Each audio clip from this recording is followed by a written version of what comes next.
Hello everyone, my name is Regina Valdez and I'm coming to you live from COP27 here in Sharm El-Sheikh, Egypt. And I'm here with a student observer. And could you please tell us your name and what your role is here? Absolutely. My name is Victoria Evans, and obviously, like you said, I'm a youth observer here at COP. I'm here with a program called It's Our Future, hosted and sponsored by Seven Generations Ahead.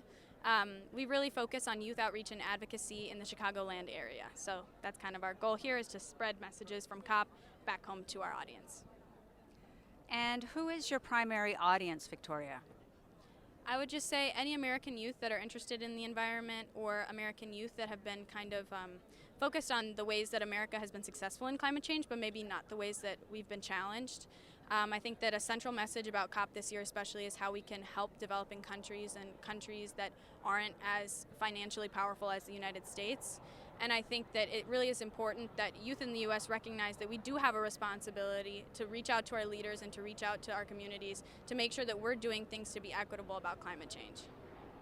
I really like that idea about, empowering youth to speak out to the leaders.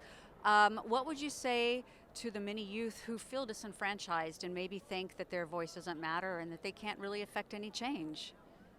I would say that I know, although we're having some challenging times, especially with the new elections that have just been held, that we can't give up hope. And I think that youth voices, a lot of the times, we shy away from difficult conversations. And I think that one of the most powerful ways that youth can get involved is by having those challenging conversations, especially with your parents, with your elders, with your advisors, to make sure that adults really are listening to your voice.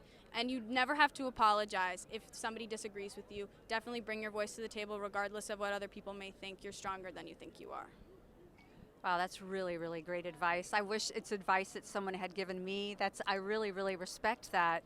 One of the things that we were discussing earlier is the compartmentalization of the study of climate change, and how perhaps many various other industries should take into account global warming and the environment as they pursue their various crafts. What advice do you have to students who, much like yourself, will be going to college next year in terms of how they can integrate the study of global warming into their prospective fields of study? Absolutely. I think it's very important that even if you don't have access to programs necessarily about climate or about the environment, that in your free time you read up on climate news and focus on the environment in whatever field that you're studying in.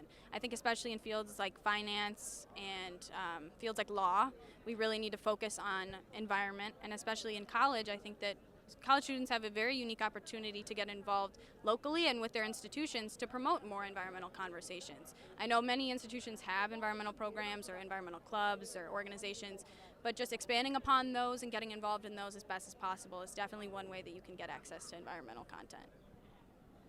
That's fantastic. So essentially, no matter what your life dreams, please make sure to combine them with care and respect for the planet. After all, it's the only one we have. So once again, Regina Valdez coming to you live with Victoria Evans. Thank you so much. Thank you so much for having me. It was a pleasure.